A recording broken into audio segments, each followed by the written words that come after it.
Bien, pues vamos con la siguiente ponencia de la tarde, la cual va a dictar don José María San Román Cutanda, y lleva por título Microhistorias para una historia gastronómica de la nobleza española.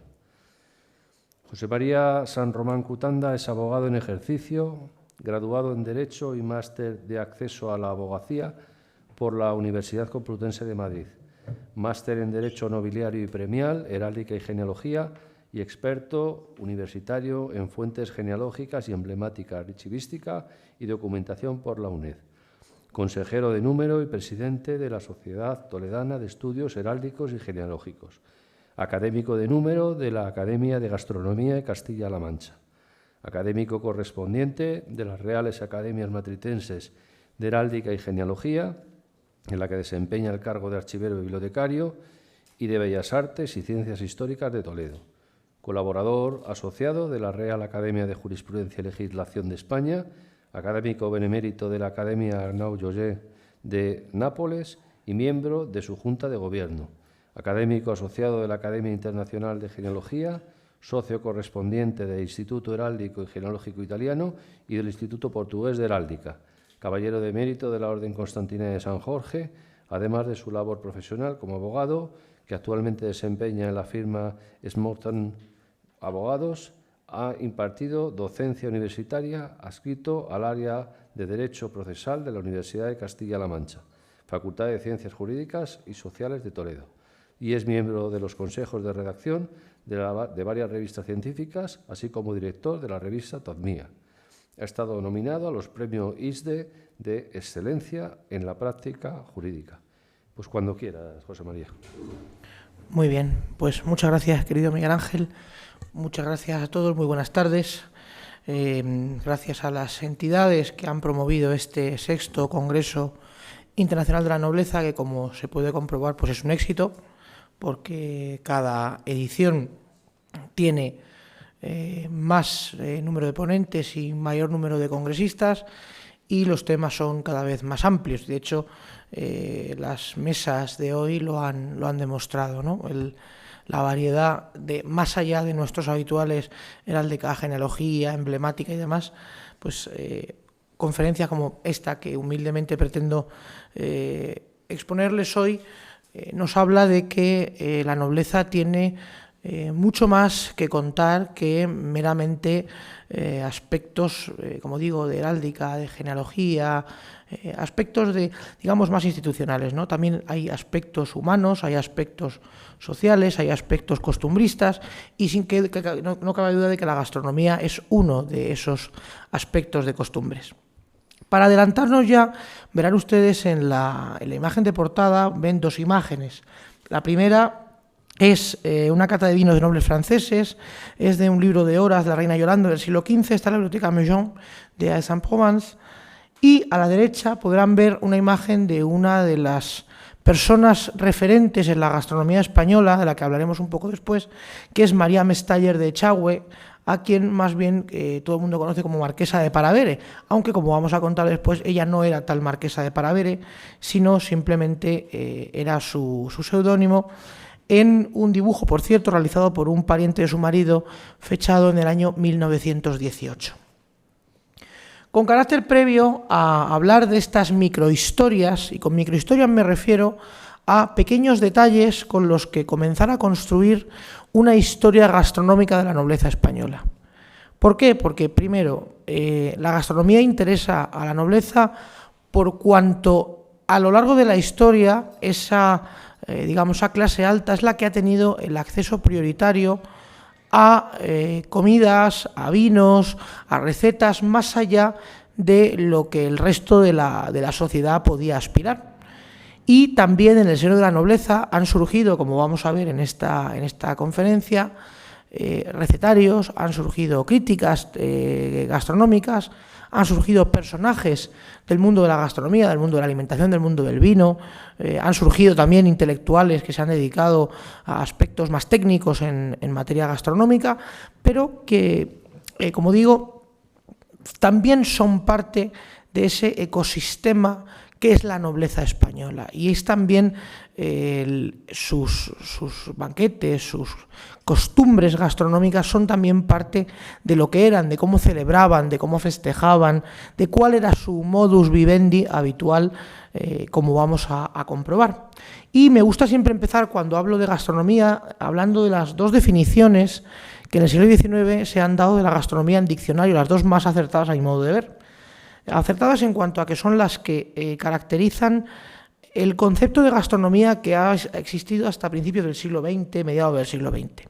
¿Por qué? Porque gastronomía efectivamente siempre ha sido un placer, pero no ha sido un placer de la misma manera siempre. El concepto de gastronomía en el siglo XIX, sobre todo a partir de la segunda mitad, y en el siglo XX, ese concepto que es el que ahora tenemos de, aparte de una ciencia, aparte de, de una forma de placer, de un medio de turismo, de una forma de vivir también, ¿no? Y una forma de crear una afición y de crear también un estilo. Las da Núñez de Taboada en su diccionario cuando dice que la gastronomía es la ciencia o tratado sobre el modo de comer regaladamente.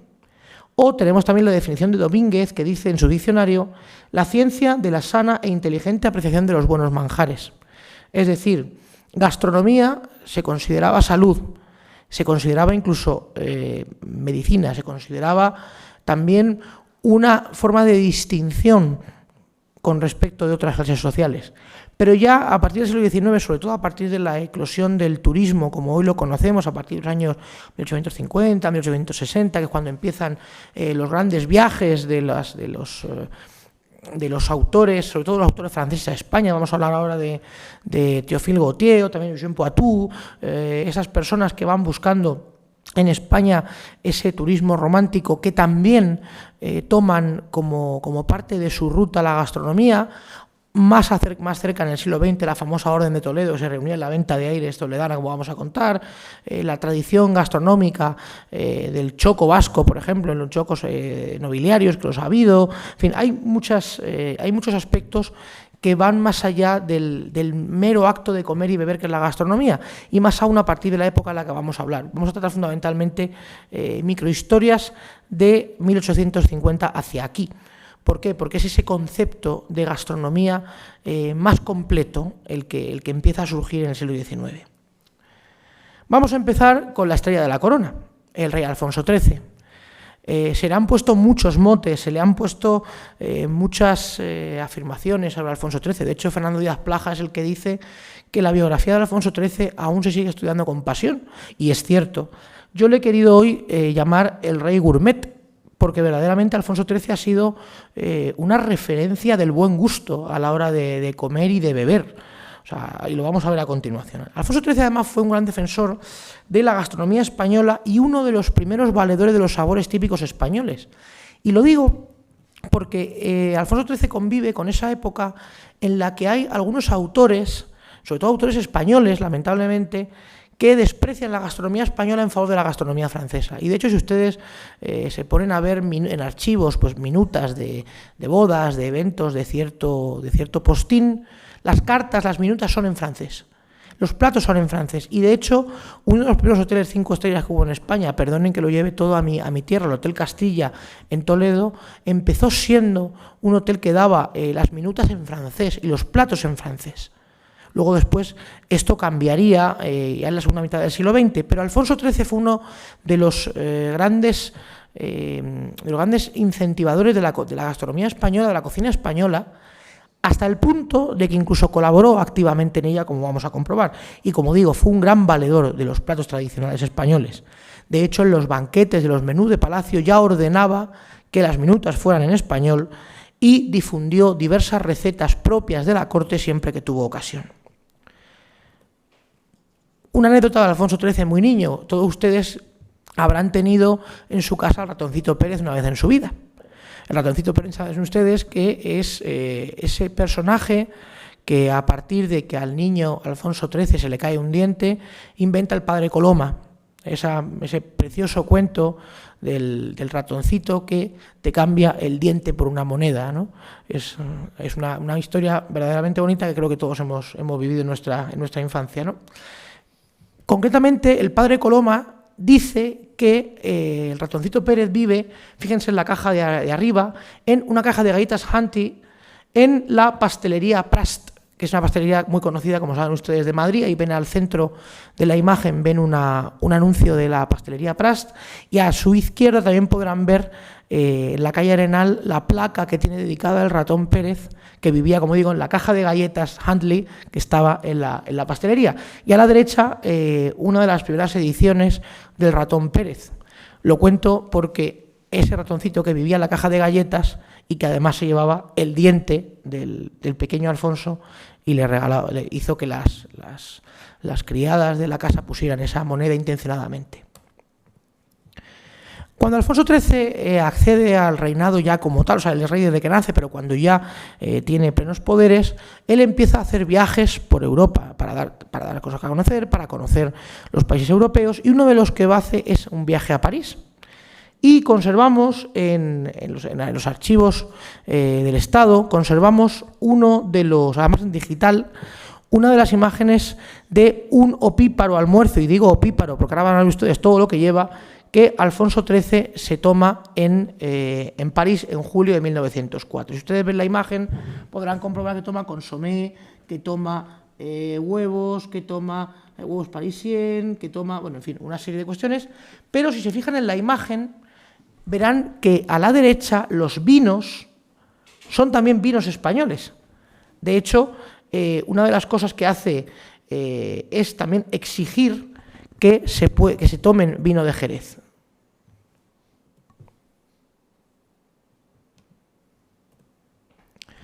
Vamos a incentivar un poquito más el hambre todavía. Alfonso XIII fue un rey muy dulcero. Era un rey apasionado del dulce.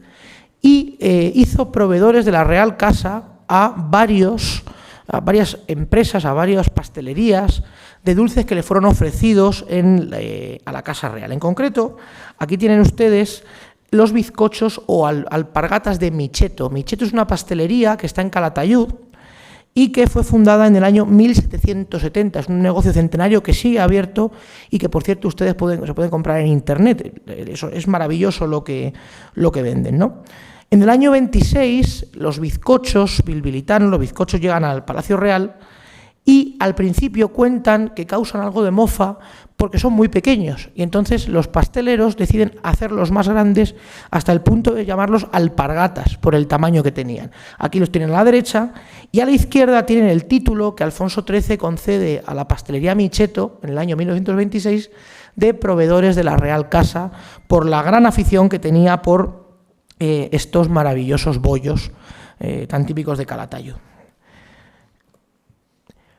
Una anécdota que me cuenta nuestra compañera María Teresa Fernández Talaya, presidenta del Instituto de Estudios Madrileños, es la de los picatostes en el Escorial. Saben ustedes que uno de los platos típicos que pueden tomar, por ejemplo, en el Hotel Miranda Suizo, que es el que tienen en la imagen a la derecha, son los picatostes de pan que se toman con chocolate o con café. Pues bien, al parecer, Alfonso XIII desde su niñez ya mojaba esos picatostes, un gesto que creo que todo el mundo hacemos, en el café o en el chocolate. Y en una visita a su abuela, parece ser que le afeó el mojar, en este caso pastas de té. Pero él dijo que, de orden del rey, que por su parte, en España el picatoste se mojaba en el café. Y el rey podía mojar el picatoste en el café porque era el chocolate, que es como se disfrutaba. El picatostes, para que no sepan lo que son, es el bollo que tienen ustedes a la izquierda en la imagen. Son unos rectángulos de pan, se humedecen, se fríen, se dejan una noche. En fin, tienen un proceso muy, muy laborioso y, por cierto, están absolutamente buenísimos. Ya saben ustedes que el rey Alfonso era también un hombre muy aficionado a la coctelería. Y se le llegaron a dedicar incluso el nombre de dos cócteles distintos. El primero de ellos es el cóctel Alfonso, que le ven ustedes aquí a Alfonso XIII en la imagen. Ahora vamos a ver si puedo sacar el ratón, que se vea. ¿Dónde está el ratón? No, pero quiero que se vea arriba. Quiero que se vea arriba el ratón. Bueno, ahora se lo explico. Bueno, ese es el cóctel Alfonso, que tiene dos versiones. La versión que parece más veraz es que este cóctel fue creado en el verano de 1922, cuando él se va a Clairefontaine a pasar el último tramo del verano a pocos kilómetros de un balneario en Deauville. La cuestión es que él iba con su inseparable Marqués de Viana, con el Duque de Peñaranda y con el Conde de la Maza, que creo que es el que está en la fotografía, y no lo he podido identificar muy bien. Es en la época en la que Alfonso XIII también sale de España, ya en reinado avanzado, pues también para poder disfrutar. Este British Paté les saca un vídeo que les voy a poner a continuación, bebiendo una copa tranquilamente en una terraza en Deauville, si consigo ampliarlo. Voy a poner solo el vídeo, son 6 minutos, voy a poner solamente el fragmento para que lo... pues no se ve el vídeo. No se puede ver, pues nada, pues no se ve. Pero bueno, ahí la cuestión es que ahí tienen pues mira, sí, aquí sí que se ve, no se ve. Bueno, da igual. Ahí tienen, bueno, ven a Alfonso XIII claramente bebiendo un cóctel. Y este cóctel, el cóctel Alfonso, se hace con Dubonnet, que es lo que ven a la derecha de la imagen, que es un aperitivo francés creado en 1846 por Joseph Dubonnet, una bebida a base de vino dulce, fortificado, hierbas, especias y algo de quinina que tomaban los militares que estaban destinados en la Legión extranjera francesa, sobre todo en el norte de África. Hay un autor que afirma que esta misma mezcla también es uno de los cócteles que eran preferidos de la reina Isabel II, pero que ella lo tomaba con hielo, haciendo una versión que se llamaba el sasá, como diminutivo de Isabel. ¿Cómo se prepara este cóctel? Inicialmente,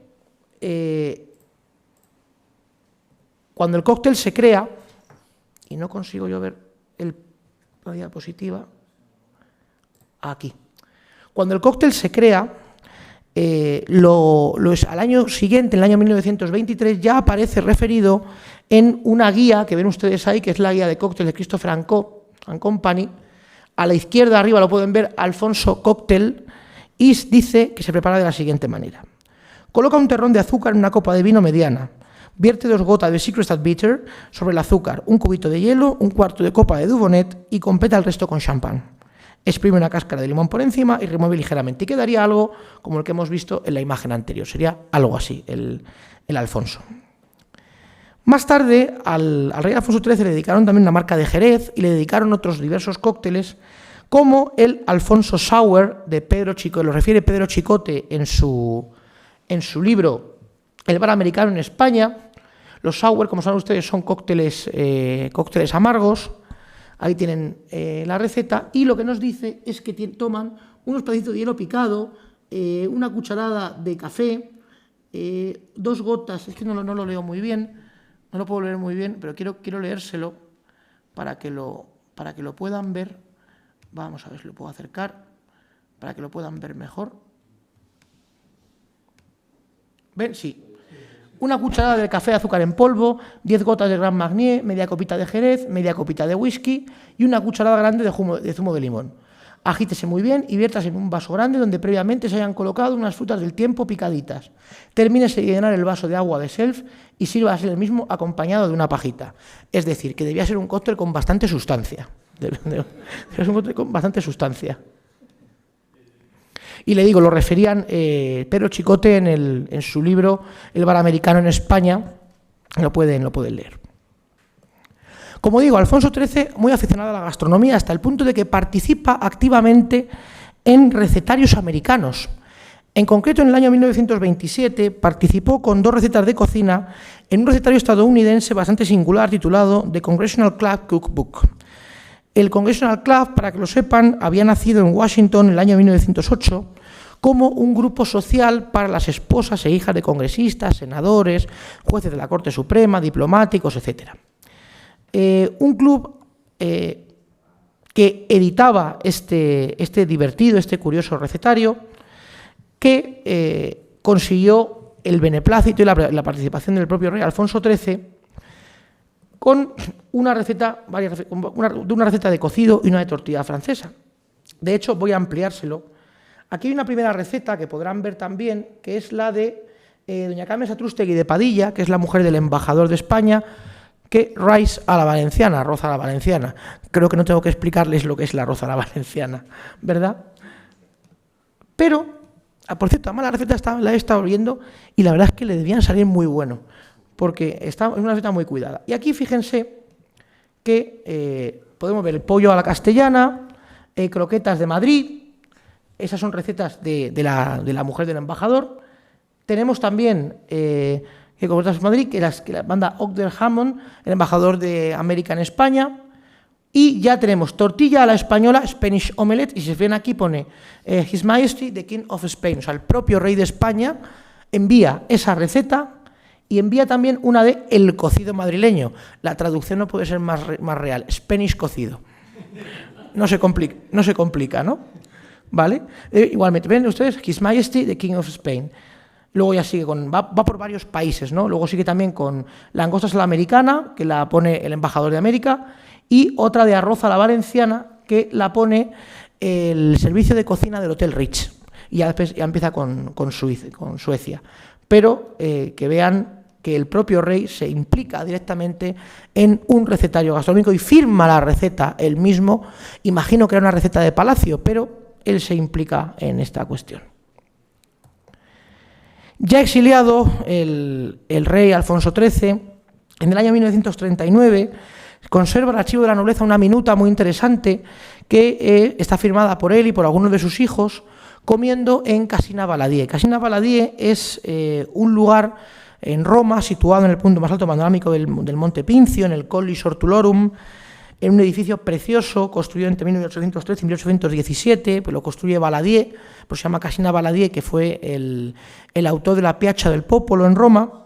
Es un estilo neoclásico y fue también almacén del Vaticano y fue también un edificio militar. Vamos a ver qué comió ese día.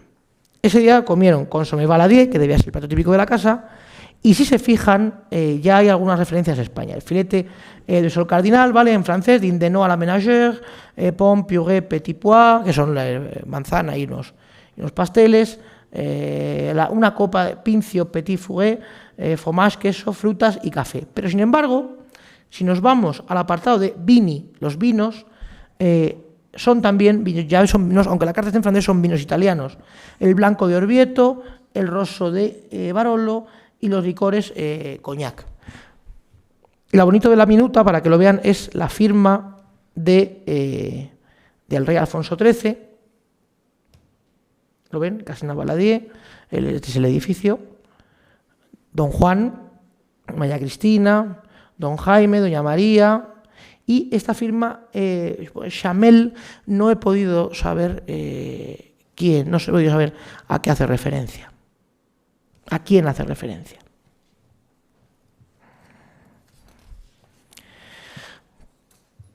Pasamos a algunas referencias gastronómicas en el archivo de la nobleza. He elegido únicamente, por si quieren consultarlas, hay varias, hay bastantes, pero he elegido en concreto los ejemplos que van a ver, que son los que están digitalizados en la red y que son consultables por si es su interés poder entrar en ellos. En primer lugar, tenemos una elegante minuta de una cena para los príncipes de España en el año 75 en el Palacio del Castañar. El Palacio del Castañar está en el municipio toledano de Mazarambroz. Como saben, pertenece a los duques de Pastrana, a la familia Finat, una familia muy querida y muy conocida en la provincia de Toledo, y que además conservan con muchísimo atino y con muy buen criterio el Palacio del Castañar, que es una joya. Esto debió ser una cena privada, pero lo cierto es que los príncipes de España, entonces príncipes de España, visitaron Toledo muchísimas veces y tenían una gran afición por la comida de la provincia de Toledo. De hecho, ahora les voy a enseñar una fotografía de la toledana Venta de Aires, donde han estado en varias ocasiones y de hecho tienen un comedor dedicado. Tenían costumbre también, por ejemplo, cuando el rey estaba en los Quintos de Mora, pues tomar gastronomía del lugar. Muy recientemente se ha premiado a una gastrónoma ya nonagenaria de la provincia de Toledo, que era quien llevaba menús a Quinto de Mora, no solo al rey Juan Carlos, sino también a presidentes del gobierno y demás. Pero como digo, tenían la costumbre también de probar comida típica. Y me consta que los mazapanes toledanos también eran del gusto de don Juan Carlos y de su familia. En este caso, la cena es una cena muy francesa, como pueden comprobar.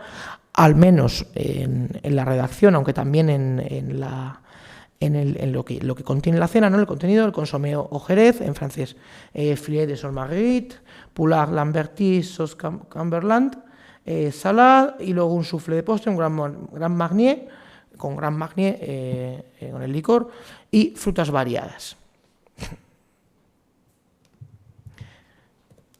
Esta fotografía, para decirles, para demostrarles que la afición por la gastronomía española y toledana en concreto es típica del rey Juan Carlos, esa fotografía firmada por él es en Venta de Aires, que cumple este año 135 años, es el restaurante más antiguo de toda Castilla-La Mancha y uno de los más antiguos de España.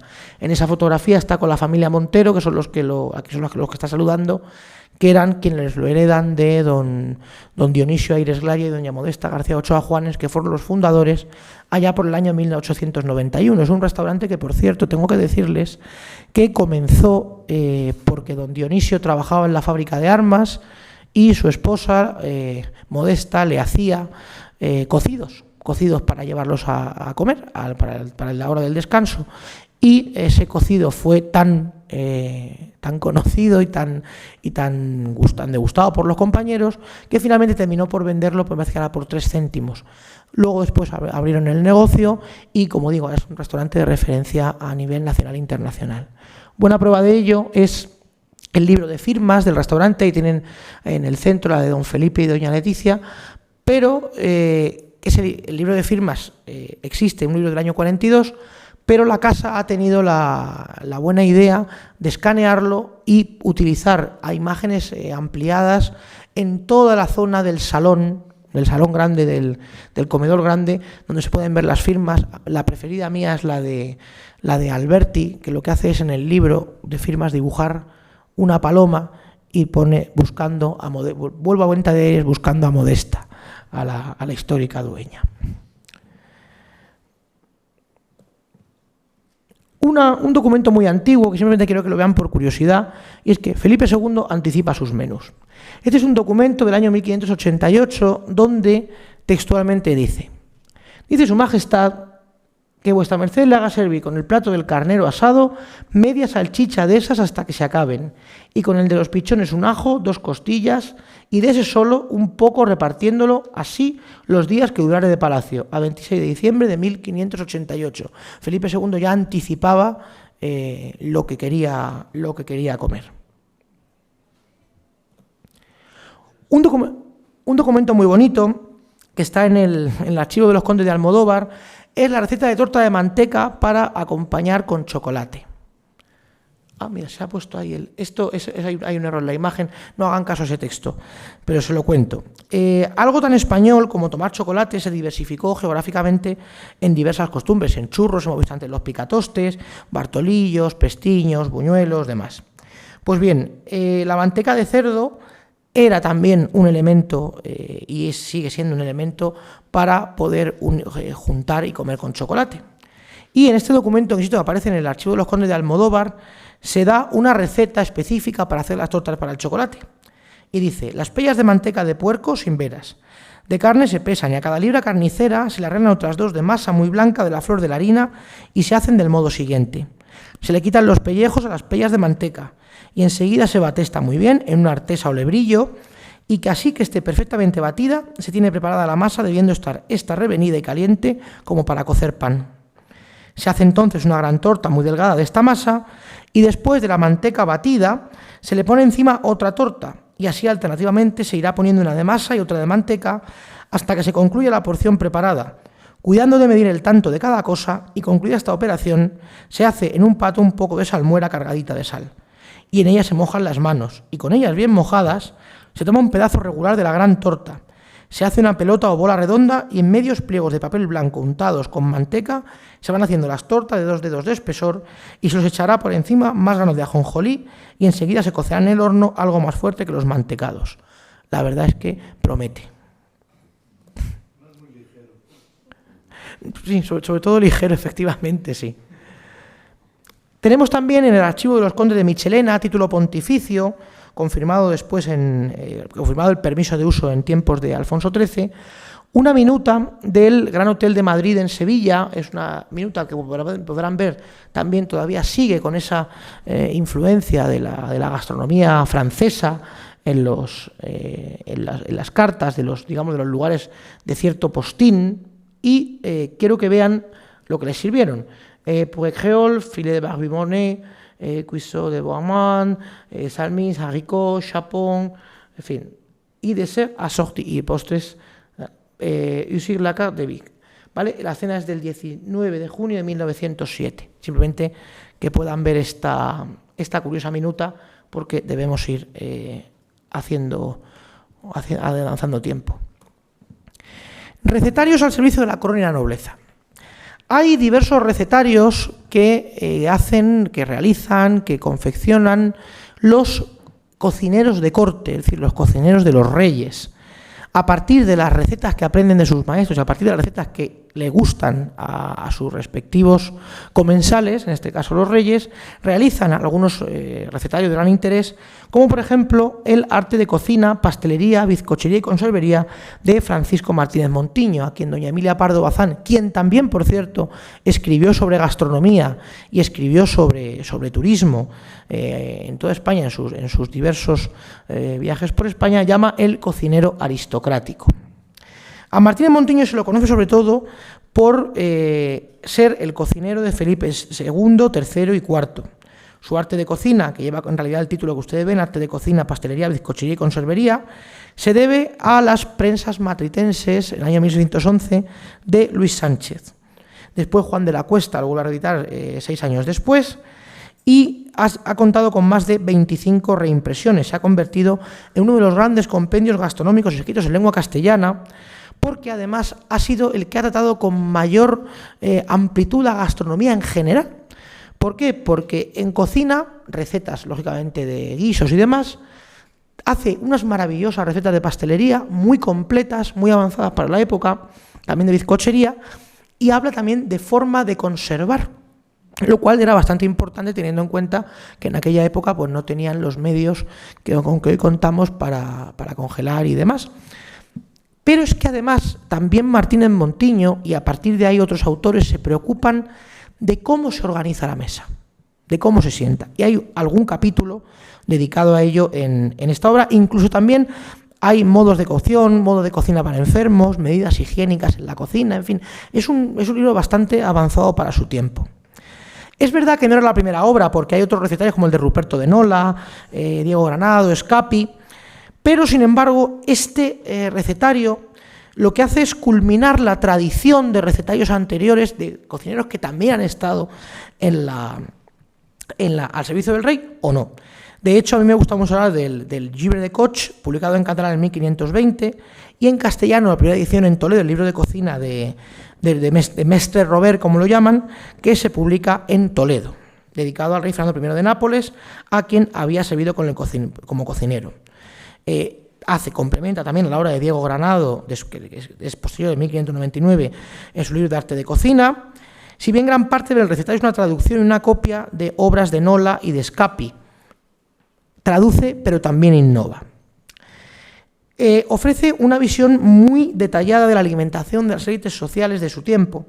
A través de las páginas de este libro se puede reconstruir no solo recetas, sino también hábitos alimentarios, formas de servicio, ceremoniales de banquete e incluso algunos sistemas de abastecimiento que hacen de esta obra una obra de referencia en el ámbito de la gastronomía española.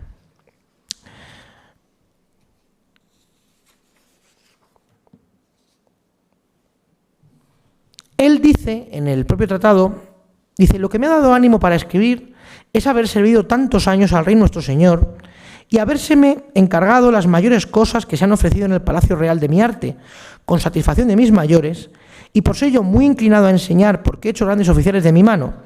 Y así espero en Dios que con solo este poco de trabajo que he tomado en escribir este librito, tengo de hacer oficiales con pocos principios que tengan. O sea que es también un libro basado en pedagogía. Vamos a pegar un pequeño salto, un pequeño gran salto, y vamos a llegar a la edición de este libro, que es La cocina completa de la Marquesa de Paravere. No era tal Marquesa de Paravere, como digo, María Mestaller, casada con Ramón Echagüe Churruca, ocupa un lugar absolutamente fundamental en la historia de la gastronomía contemporánea, porque fue una de las primeras grandes divulgadoras de esa gastronomía en el siglo XX, haciendo también referencia a recetas españolas en unión con recetas francesas. Bien es verdad que ella nace en Bilbao en 1877, pero su familia le da una educación muy cosmopolita, era una familia de alta burguesía económica, y cuando ella empieza a escribir, decide ponerse el seudónimo de Marquesa de Paravere porque imita a Paravere, eligiendo como seudónimo para sus obras el título de un libro de la condesa d'Ache que refleja la rebeldía de una cortesana francesa a Marte del regente Felipe de Orleans. ¿Qué consiguió? Que la buena sonoridad de ese vocablo y el total desconocimiento de la historia por parte de los españoles le hizo lograr que desde cocheros, cocineros, maîtres, cualquier persona pudiese acceder y pudiese llegar a ese recetario tan interesante. Es un compendio culinario magnífico, tiene más de 2000 recetas y técnicas de cocina, con una ambición enciclopédica muy poco habitual a su época. Actúa también como puente entre distintas tradiciones culinarias, es decir, saca la tradición francesa, la tradición española, que son las que más cerca tiene, y es un reflejo de la transformación de la gastronomía española de principios del siglo XX. Es muy bonito cuando se coge el libro, además, porque no solo se dedica a la cocina, sino que también explica primeramente, antes de empezar a ahondar en recetas, qué es la cocina, cuáles son sus dependencias, qué utensilios de cocina hay que utilizar, los explica, y también se dedica a la mesa. Y de hecho dice: soy del parecer que la mesa debe ponerse esmeradamente a diario, y para ello me fundo en dos razones muy poderosas. La primera, que esmerándose a diario, un convite no supone el menor trastorno ni para el servicio ni para el ama de casa. Y segunda y principal, que los primeros convidados son los individuos que componen la familia, y que una comida bien presentada y servida con esmero tiene un aliciente y un encanto especial. Habla de las manterías que no deben ser recargadas, los cubiertos deben ser de plata, la cristalería tallada, todo debe estar, dice, esmeradamente limpio, el poner un fieltro previo antes del mantel para evitar determinadas manchas, en fin, es muy específico en cuanto a esa urbanidad en la mesa, ¿no? Te explica también las comidas, cómo son, la etiqueta de la mesa es muy importante, te explica perfectamente, dice, por ejemplo, a la hora señalada para servir la comida o el almuerzo, el criado, claro, hablamos de una clase alta, abriendo la puerta de la sala de par en par pronunciará la frase de rigor: la señora está servida. La señora se habrá arreglado para retener a su lado a los dos caballeros de mayor categoría, y conversando con ellos se dirigirá con naturalidad al comedor, seguida por los demás invitados sencillamente agrupados, ya que no se estila como antaño ofrecer el brazo a las damas. La señora penetrará la primera en el comedor y se dirigirá a su puesto, permaneciendo de pie mientras los demás comensales se dirigirán a sus respectivos puestos, quedando igualmente de pie ante ellos. En fin, llega hasta el punto de explicar cómo se debe realizar. Y me encanta que cuando termina de decir toda la mesa, una nota final muy divertida: si los hijos o yernos de la casa son comensales, esto se servirá a los últimos después del señor. O sea, los dejan al final de los finales. Me parece una nota muy divertida, sí. La autora concibe el libro, su obra, como una obra pedagógica para señoras, para criadas, para familias, y lo concibe también como una aportación no solo, insisto, a nivel de protocolo, sino también a nivel de unión de diversas gastronomías. Muy brevemente, una referencia a algunos críticos, autores importantes, personajes de la cocina española. Aquí tenemos, por ejemplo, la mesa moderna de Cocinero de Su Majestad.